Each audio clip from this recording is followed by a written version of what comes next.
Bonjour à tous, bonsoir à tous.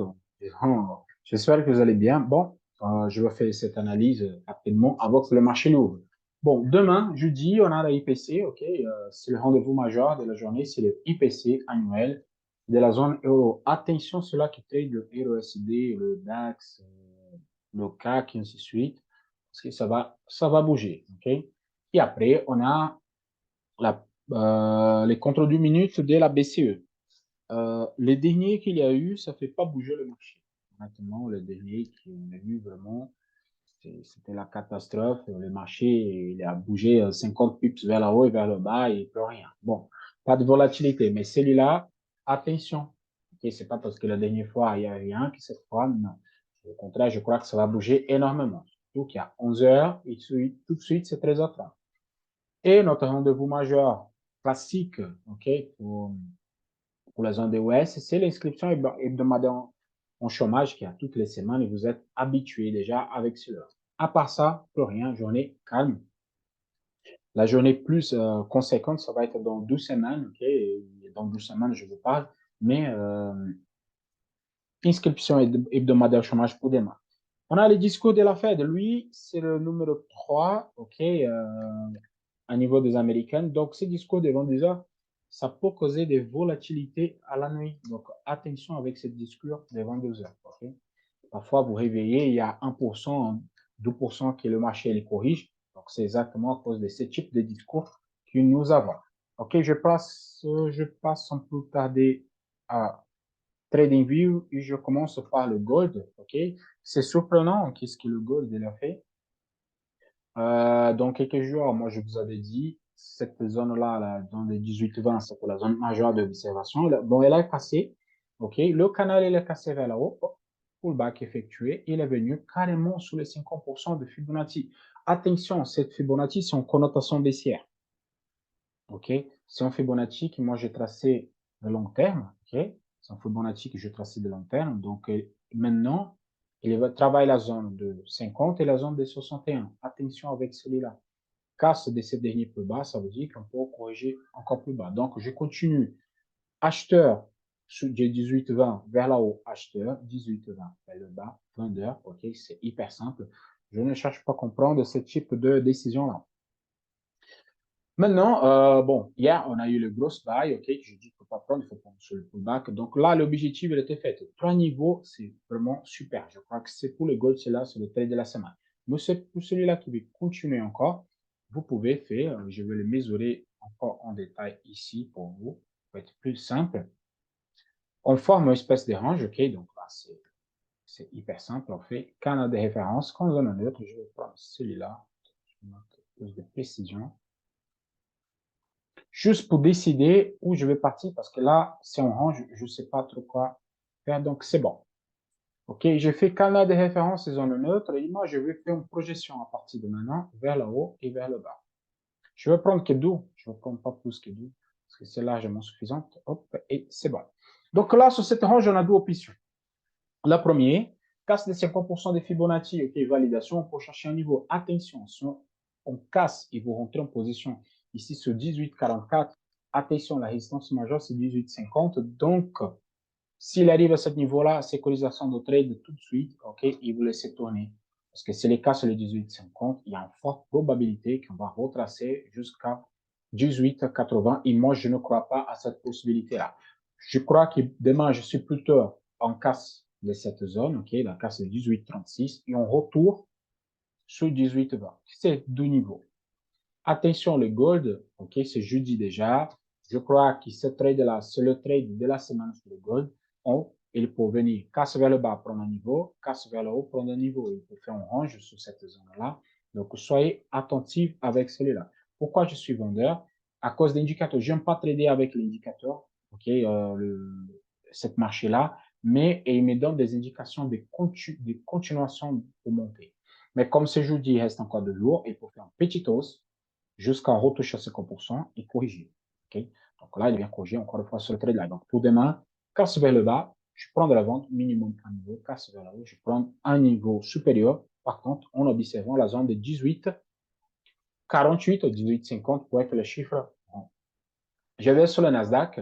j'ai fait une grosse analyse qu'ils ont me demandé par rapport au Nasdaq, pas le daily, je vais directement sur H1. Donc, on garde la zone. Incroyable qu'on garde la zone. Et cette zone-là, mes amis, c'est le pullback de ces dernières corrections-là en double queue qui existent sur l'hebdomadaire. Et on garde encore cet niveau-là. Je vous dis, j'ai fait un achat ici, un petit scalp, et là, je suis positionné encore une fois. Je vais vous montrer pourquoi je fais ça. Je retraçais le canal, ok, je retraçais le canal, et là, je vois qu'il ne veut pas casser cette zone. Il ne veut pas toucher, il ne veut pas venir corriger le 50% de Fibonacci.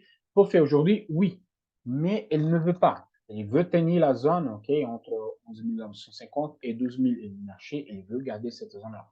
Donc, bon, tant pire. Donc, on va trader ce qu'on voit. Sur 15 minutes, qu'est-ce que moi j'étais obligé de faire? De mettre un cadre de référence zone neutre pour me donner la directrice de cette journée. Comme ici, je rentrais sur cette position-là, je vais vous montrer sur 5 minutes, ok? Et là, c'est hyper simple. Comme j'ai ma zone hebdomadaire ici à 11 970, en cas ici, je peux prendre un niveau et pourquoi pas deux niveaux jusqu'à le 38 des Fibonacci journalier. OK? Donc, ça me fait le trade de jours et c'est ça que je souhaite parce que moi, je rentre ici avec un objectif là, ça me fait le trade de jours avant l'ouverture et avant les annonces économiques. Par contre, qu'est-ce qui peut arriver? En cas c'est le dernier plus bas, là oui, on peut prendre un, deux niveaux pour venir finalement chercher la zone de 50% de Fibonacci journalier, qui est la zone que j'attends justement pour faire un buy au long terme. C'est cette zone-là que j'attends vraiment pour faire un buy de long terme. Mon trade de la journée, ok, je vais vous montrer, ça a été, c'était simple, hein. C'était la casse de l'OPR parce qu'en fait, j'ai pris la vente. Sur le robot, il m'a donné la vente, même si c'était une vente un peu moche. Moi, j'ai pris juste le retour parce que c'était à 15h50, ok, parce que 15h45, c'est encore la OPR. Donc, j'ai pris à 15h50 parce que je suis à des ventes. Je l'ai clôturé par là. Ok, je l'ai clôturé ici. Ça me fait ma journée. C'est largement faisable. Donc, ici, j'ai vu cette belle étoile de matin qui s'est fait sur la zone, ok, la zone intérieure, le dernier plus bas qui ça a été ici. Donc, il m'a fait cette belle étoile de matin sur cette zone. Je ne pouvais pas résister. Donc, je rentrais, hop, sur l'H4 et j'ai pris cette zone-là. Donc, ça fait un trade à peu près à 20 pips, même pas. Un trade à 15 pips pour 65 de take profit. Donc, c'est largement suffisant. Et la venu travailler la zone. Donc, si vous avez ici sur mon stop loss, mon break-even, ok, c'est où je rentre en position, j'ai mis break-even. Et mon objectif majeur, c'est ici à 12 012. OK? C'est ça mon objectif majeur. C'est le continuer à monter, 12 050, je le clôture. Pourquoi j'ai dit ça? Là, la nage, elle passe un peu positive. Si je passe la nage en positive, je me sortis par là-haut, là, oui. Je profite de la sortie par là-haut, plus canal de référence et les zones bêtes, donc ça fait la case supérieure. Donc, je profite des deux éléments qui me valident et je busque un niveau et pourquoi pas le deuxième niveau. Attends, je vais essayer de placer le deuxième niveau. Voilà. Je prends un niveau et pourquoi pas le 12e niveau, mais je m'arrête ici au 38 Fibo, c'est largement suffisant. Donc, c'est ça le trade que j'attends pour le Nasdaq. OK?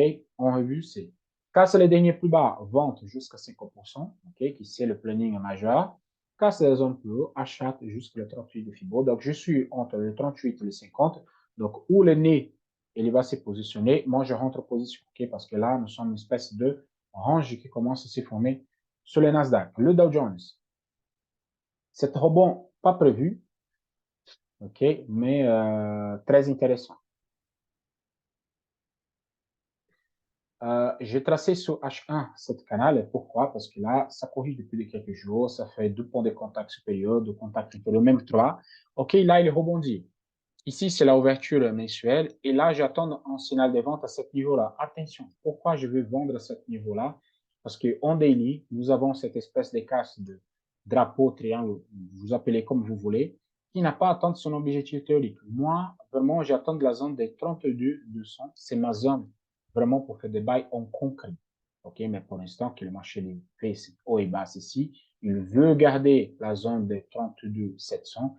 Donc, je profite de ce mouvement-là et je travaille à court terme. Donc, entre là et là, ça me fait un trade. Ici et là, ça me fait un autre. Donc, moi, je rentre par là avec un objectif supérieur. Donc là, je profite du robot pour faire un filtre dans ce type de signal. Okay?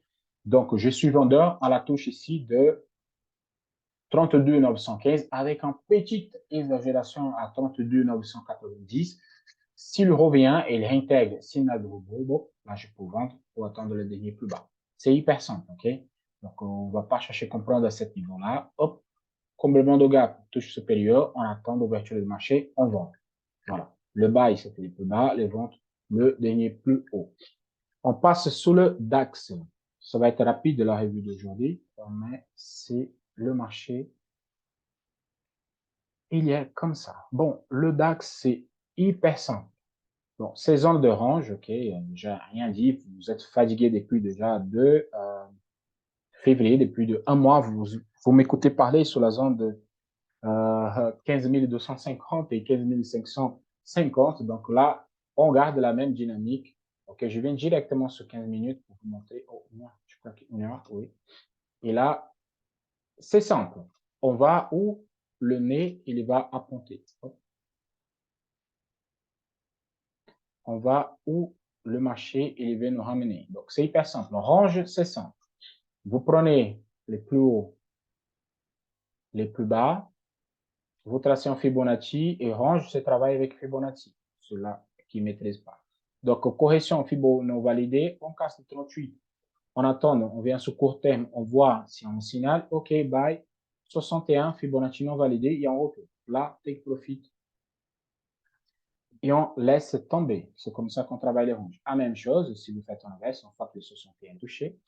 Vous attendez en retour, vous prenez la base, vous mesurez au contraire, et là, hop, touche, Fibonacci non validé, ok, casse 38, je viens sur 5 minutes. Vous utilisez votre indicateur technique pour donner un trade, vous rentrez, hop, 61, c'est fait. Et là, vous tracez et vous travaillez les zones comme ça. Je vais travailler pour demain, donc qu'est-ce que je vais faire? Je prends de la hausse, je prends de la baisse, j'ai une correction, ok, et après, je invalide mon Fibonacci ici. Donc, ça veut dire que j'ai une forte probabilité jusqu'au 61. C'est le mec casse le 38, le 61, il est acquis. Je viens ici, sur 5 minutes. C'est mon graphique de travail, 5 minutes. C'est là que je décide où je rentre en position. Je trace mon robot. OK? Si elle me donne un signal de buy à ce niveau-là, hop, je rentre en position sur les 61. Ben, très simple. Je ne vais pas utiliser lui. En fait, là, regardez, signal de vente sur en bas d'orange, bien sûr qu'on ne rentre pas. Le robot, il ne voit pas ça, mais moi, je le vois. C'est pour ça qu'il faut aider par le prix avec un aide, mais jamais 100% de confiance. Donc, il y a autre probabilité ici. OK, je viens sur 15 minutes. Pourquoi sur 15 minutes? À cause de la précision. Donc, je viens ici, je prends les plus hauts et les plus bas. Canal de référence, zone neutre. Je le trace ici, M15. Hop. Donc, j'ai ici canal de référence, quand zone neutre, OK, et ça me donne le dernier plus bas. Donc, c'est hyper simple. Sorti par là-haut, casse des 38 pour être plus en sécurité. Je rentre en position et je viens prendre 2 niveaux jusqu'au 61. Casse vers le bas, ok, c'est hyper simple. On attend que ça dépasse un petit peu pour prendre la borde inférieure de range. Donc, c'est plus simple à trader, c'est plus agréable comme ça. Vous savez exactement où il faut placer le take profit et le stop loss. Et ça, c'est beaucoup plus simple pour vous. Ok, c'est un différentiel. C'est mieux de travailler exactement comme ça. Par contre, là, vous avez aussi Shimoku. S'il vient travailler la zone, hop, sortie des nuages plus validation. Donc là, vous continuez à trader jusqu'à 61. Moi, je suis plutôt en buy sur le DAX. Vraiment, je suis plutôt pour les achats, surtout que moi, je suis au bas des ranges. Pourquoi pas venir tester la zone de 61. Donc là, petit trade journalier et il se résume à celui-là. Pour montrer, take profit, pour montrer sur cette zone au cas supérieur. Ça fait 70 pips. C'est largement suffisant pour un journée. Donc, c'est tout. OK, pour aujourd'hui. On se voit demain pour la dernière analyse de la semaine. Moi, je vous dis, je ne trade plus, ma semaine, elle est faite. Donc, ma semaine, elle est largement faite. Donc, une fois que l'objectif est fait, je ne trade plus, je reste tranquille. J'attends juste pour cette position de Nasdaq qui tourne. Je vais attendre qu'il va ranger un petit peu et après il sort. S'il me donne l'objectif bien, s'il me sort un break-even, bon, je garde observation pour dans tout le reste de la semaine. Je vous souhaite à tous demain une excellente journée de trading. On se voit le soir pour une analyse de vendredi. Au revoir. Ciao, ciao.